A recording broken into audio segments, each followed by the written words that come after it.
வருகை தந்திருக்கும் அனைவருக்கும் என்னுடைய இனிய காலை வணக்கம். பத்திரிகை சகோதர சகோதரிகள் அனைவருக்கும், மேடையில் அமர்ந்திருக்கும் அமீர் சார் அவர்கள் ஒரு மிகப்பெரிய லெஜண்ட். நான் சார்கிட்ட வந்தோடனே சொன்னேன், சார் நான் உங்களுடைய மிகப்பெரிய ரசிகன். உங்கள் படைப்புகள் தாண்டி உங்களுடைய எல்லா பேட்டிகள், உங்களுடைய எல்லா பேச்சுகள் எல்லாத்தையுமே நான் கூர்ந்து நீண்ட காலமாக பார்த்துட்டே இருப்பேன். அவரோட இன்டர்வியூ எதுனாலும் நான் பார்ப்பேன், ஃபுல்லாக பார்ப்பேன். அதில் எப்பயுமே ஒரு ஹானஸ்ட் இருந்துகிட்டே இருக்கும். எந்த டாப்பிக்காக இருந்தாலும் அவர் ஸ்டாண்டில் அதை கரெக்டாக சொல்லுவார். அவர் யாரை ஆதரித்தாங்களோ அவங்களே ஒரு தப்பு செஞ்சாலும் அதையும் சுட்டி காட்டக்கூடிய ஒரு நேர்மையான ஒரு மனிதர். அந்த வகையில் எனக்கு அவர் ரொம்ப பிடிக்கும். அண்டு ரமணா சார், அவருக்கு என்ன தெரியாது, நான் வந்து திருமலை படம் ஷூட்டிங் அப்போ மோகன் ஸ்டுடியோவில் செட்டு போட்டிருந்தாங்க சாங்குக்கு. அந்த சாங் ஷூட்டில் சார் டைரக்ஷன் பண்ணும்போது நான் வாய்ப்பு தேடிட்டு இருந்த சமயங்களில் போய் நான் பார்த்துருக்கேன். ஸோ அவரோட இத்தனை ஆண்டுகள் கழித்து இந்த மேடையில் ஷேர் பண்ணிக்கிறது ரொம்ப பெருமையாகவும் மகிழ்ச்சியாகவும் இருக்குது. இந்த படத்துடைய யோலோ நான் மெயினாக வந்தது என்னுடைய இனிய நண்பர் சாம். அவர் வந்து விஷ் பண்ணிட்டு போகணுன்னு தான் வந்தேன். ஒரு பெரிய ஸ்கூலில் ஒரு பெரிய மாணவர். அவர் சமுத்திரகனி சார்ன்ற ஒரு யூனிவர்சிட்டியோட ஒரு அமீர் சார், சமுத்திரகனி சார் எல்லாம் அவங்க எல்லாமே ஒன்று தான். அவங்க தனித்தனியாக நீங்கள் எப்படி பிரித்து பாருங்க.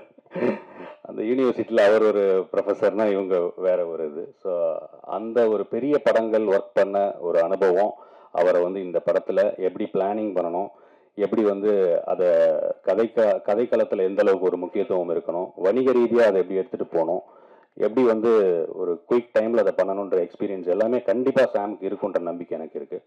என்னுடைய நீண்ட வருட நண்பர் அவர்.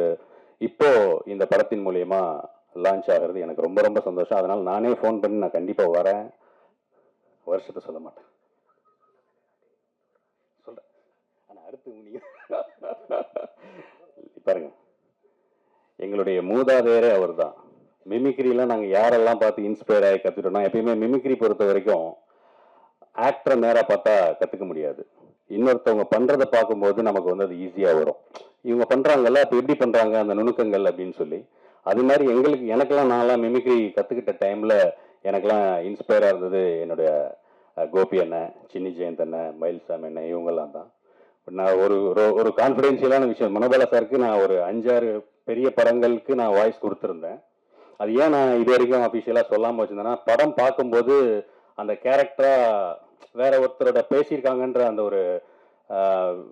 அந்த கனெக்ட் வர வேணாம், படமாகவே அது இருக்கட்டும், அதெல்லாம் ரிலீஸ் ஆகட்டும், அதுக்கப்புறம் ஒரு சந்தர்ப்பம் வரும்போது சொல்லிக்கலாம்னு நினச்சேன்.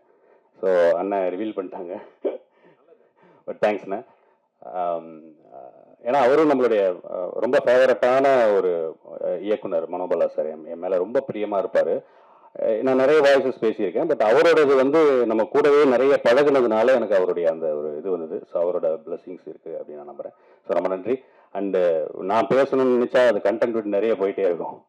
ஸோ அதனால் இந்த படத்தை பற்றி, இந்த படத்தில் பணியாற்ற இருக்கக்கூடிய கதாநாயகன், கதாநாயகி அவங்க வந்து இன்னும் இது ஒரு பெரிய சக்ஸஸ்ஃபுல் படமாக வந்து இண்டஸ்ட்ரிக்கு அவங்கள வந்து ஒரு வார்ம் வெல்கம். அண்ட் தயாரிப்பாளர் அவர்கள் ஸோ எல்லாமே சொன்னாங்க, ரிஸ்க்கு படம் பண்ணுறது, அதில் இருக்கிற பிரச்சனைகள் எதில் ரிஸ்க் இல்லை, நடந்து போனாலே ரிஸ்க் இருக்குது, தூங்கி எழுந்தாலே ரிஸ்க் இருக்குது. ரிஸ்க் இல்லைன்னா வாழ்க்கையே இல்லை, வாழ்க்கையே ரிஸ்க் தான். அதை நம்ம எப்படி பிரிஸ்காக ஹேண்டில் பண்ணுறோன்றதுல தான் சக்ஸஸ் இருக்குது. ரிஸ்க் எடுக்கிறதா தான் வாழ்க்கையில் வெற்றி அடைய முடியும்.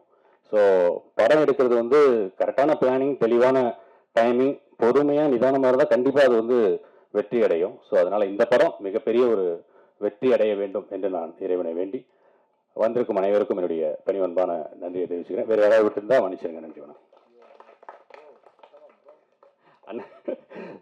நம்ம சுப்பிரமணிய சிவா அண்ணன் அவங்கள வந்து சொல்ல மறந்துட்டேன், மன்னிச்சிருங்க அண்ணன்.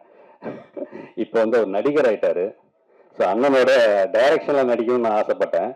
பட் இப்போ அண்ணன் கூட காம்பினேஷனில் நான் வந்து கூடிய சீக்கிரம் ஒரு படத்தில் நடிக்கணும் அப்படின்னு நான் ஆசைப்பட்றேன். ஸோ வந்திருக்கும் அனைவருக்கும் என்னுடைய நன்றி, வணக்கம்.